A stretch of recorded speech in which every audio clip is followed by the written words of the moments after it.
नमस्कार। मुंबई से फिर एक बार आपके सामने मैं हूं रविंद्र जैन, देश और जनता के हित में सदैव तत्पर बात करने वाला। लोकसभा चुनाव आज संपन्न हो जाएंगे, फिर विधानसभा की तैयारियां शुरू हो जाएंगी। यानी कि ये भारत का एक एजेंडा हो गया है कि चुनाव, कभी लोकसभा कभी विधानसभा। मेन समस्या क्या है? हर बार चुनाव आते हैं और हर बार नेता बदलते हैं, लेकिन इन नेताओं का मकसद एक ही रहता है कि देश को कैसा लूटा जाए। 99%। और देश के विकास की बात करते हो तो देश का विकास तो एक नाक का सवाल है, करना तो पड़ेगा। लेकिन देश के विकास के साथ साथ ये देश को इस कदर परेशान करते हैं और लूटते हैं जिसका कोई हिसाब नहीं। पक्ष हो या विपक्ष हो, इनका एजेंडा होता है और इस एजेंडे को जनता समझ नहीं पाती है। इन एजेंडे को जनता समझ नहीं पाती है। करप्शन के लिप्त हैं बड़े बड़े नेता, फिर भी चुनाव लड़ते हैं। और जब चुनावों का वक्त आता है तो एक दूसरे के ऊपर छीटाकशी करते हैं। छीटाकशी नहीं करेंगे तो कैसे वोट मिलेंगे? हैं सब एक ही, ये बात आप समझ के चलिए। एक ही चक्की का आटा खाने वाले और एक ही टेबल पर बैठने वाले दो गिलास आपस में टकराते हैं, पक्ष और विपक्ष। इसका नाम है राजनीति। मेरे दोस्तों, हिंदुस्तानियों, आप आवाज़ उठाइए। जो विदेशों में लोग रहते हैं, हमारे भारतीय, मैं उनसे विनती करना चाहता हूं कि भारत की आर्थिक और मानसिक स्थिति अंदर से बहुत ख़राब करती है इन नेताओं ने। ये आवाज़ उठाने वाले को मरवा देते हैं, उसके ऊपर धाराएं लगवा देते हैं। यानी लोकतंत्र, प्रजातंत्र बोलने की छूट है ही नहीं, सिर्फ कागज़ पे है। जैसा विकास कागज़ पे होते हैं, सब खा जाते हैं पैसा ज़्यादातर। विकास के नाम पर आप देखिए क्या मिलता है आपको। रोडों पर गड्ढे मिलते हैं, कहीं पानी है कहीं पानी नहीं है। और भारत को सबसे बड़ी बीमारी है कि भारत की नौजवान पीढ़ी को ये लोग नशेड़ी बना रहे हैं। नशेड़ी बन कैसे रहे हैं? बहुत समझने की बात है कि हमारी एजेंसियां 99% जो स्थानीय एजेंसियां हैं उन्हें पैसा पहुंचता है। स्थानीय नेता पैसा खाता है, स्थानीय एजेंसियां पैसा खाती हैं। मैं फिर भी आपको ये बोलना चाहता हूँ कि मैं ये नहीं बोलता हूँ कि सभी ऐसे हैं, नहीं, लेकिन 99% नो गारंटी। चाइना माल की तरह नो गारंटी, टिकाऊ है ही नहीं। चल गया, बाकी नो गारंटी। तो फिर वर्दी क्यों पहनती है? वर्दी का डिपार्टमेंट अगर सौदा करता है तो देश का सबसे बड़ा गद्दार घोषित किया जाए और खुलेआम फांसी लगाई जाए। इनके ऊपर कानून लगता ही नहीं है। एक पकड़ा गया, दो पकड़े गए, फिर वापिस चालू कर दिया इन्होंने, क्योंकि डिपार्टमेंट ऊपर से नीचे सड़ चुका है।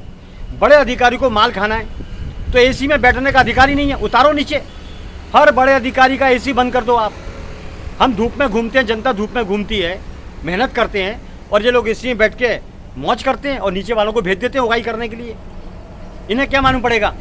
ड्रग्स करने वाले, ड्रग्स का धंधा करने वालों को डिपार्टमेंट सूचना देता है कि तुम्हारा बाप आ रहा है, बंद कर दो। और इन बाप को भी मालूम है कि हमारे लोग सूचना दे रहे हैं। तो देश से गद्दारी बर्दाश्त नहीं होगी। तो अब तक कैसे चला आ रहा है? और हर सरकारें आती है, एक दूसरे के ऊपर कीचड़ उछालती है। सब मिले हुए हैं, सब पैसा खाते हैं। दूध का धुला तो कलयुग के अंदर है ही नहीं, ना होगा। एक दो नेता है तो एक दो नेता से देश चलता नहीं है। एक योगी आदित्यनाथ है, अच्छा काम कर रहे हैं। मंगल प्रसाद लोढ़ा है, अच्छा काम कर रहे हैं। और कुछ नेता भी हैं, काम कर रहे हैं जो कर रहे हैं। कुछ अफसर भी बहुत अच्छे हैं जो काम कर रहे हैं, उनका नाम नहीं आता है। लेकिन आखिर वजह क्या है? ये वर्दी धारण क्यों करते हैं?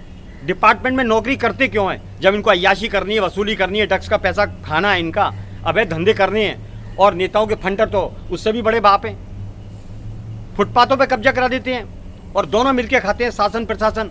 पब्लिक के फुटपाथ खा गए, बेच दिए। 2 लाख, 1.5 लाख, 3 लाख, जो मर्जी आए बेच दिए। क्या चलता है? अंधेर गर्दी चौपट राज चलता है। तो किसको वोट दें, किसको वोट नहीं दें? और क्या होगा वोट देने से? ये मानसिक स्थिति को बदलिए और एक मजबूत व्यक्ति को चुन के लाइए और उसी व्यक्ति को वोट दीजिए जो बिल्कुल नीट एंड क्लीन हो, करप्शन में लिप्त ना हो, उगाईबाज ना हो, धंधेबाज ना हो। अच्छा व्यक्ति चुनिए, देश से काम कर सके। मैं बार बार एक ही बात बोलता हूँ, भारत को नशेड़ी बनाया जा रहा है और ये काम नेताओं का है और एजेंसियों का है। अवैध कब्जे, अवैध जितने भी धंधे अवैध, वो सब शासन प्रशासन की मिलीभगत से होता है। पब्लिक को हैरान किया जा रहा है। और कोई बोलता है यूट्यूब के माध्यम से या आवाज़ उठाता है उसे फंसा देते हैं। तो ये जो तानाशाही और गुंडागिर्दी है, और शासन प्रशासन बोलता है कि हम सेवक हैं, जनता के सेवक हो तो सेवक ही रहो, ये गुंडागिर्दी क्यों करते हो? एक दिन ऐसा आएगा आपकी औलादा भुगतेगी। फिर आप हमारे ऊपर गुंडागिर्दी करोगे, पब्लिक के ऊपर गुंडागिर्दी करोगे, तो कुदरत आपके परिवार को लगा देगी ठिकाने। आप बाप बनने की कोशिश ना करें, कुदरत है ऊपर, आप न्याय करें, सिर्फ न्याय करें। सत्यमेव जयते की बातें करते हो, काम करते हो झूठ और लफंडरगिरी का, आपको शर्म आनी चाहिए। चंद पैसों में बिक जाते हो आप लोग, हमने देखा है, हम देखते हैं, लेकिन हम वीडियो नहीं बनाएंगे। क्यों बनाएंगे उनका वीडियो? क्योंकि सब मिले हुए ऊपर से नीचे तक। हम किसी के पेट पर लात नहीं मारते, लेकिन सुधर जाओ तो अच्छा है, नहीं तो कुदरत तो सुधारेगी। आएगा भूकंप, ढह जाएगा सब कुछ। प्रकृति का विनाश होना निश्चित है। अगर आप नहीं माने तो विधि का विधान है कि निश्चित तौर पर जब एक जरूरत से ज़्यादा त्रासदी पैदा करेंगे तो विनाश निश्चित है। चलिए, इतना ही काफ़ी है। देश और जनता के हित में कर्तव्य का पालन करिए, कर्तव्य का सौदा नहीं। जनता को नशेड़ी मत बनाइए, जनता को पढ़ाइए, जनता को लूटिए मत, जनता को सिखाइए, देशभक्त बनाइए। हमारे देश के गद्दार हैं शासन प्रशासन में बैठे हुए कुछ लोग, जो देश की जनता को मोहताज करते हैं, नशेड़ी बनाते हैं। इसके लिए संज्ञान लेना जरूरी है। माननीय सर्वोच्च न्यायालय से विनती है, आप आगे आएँ। जय हिंद। मैं हूँ रविंद्र जैन।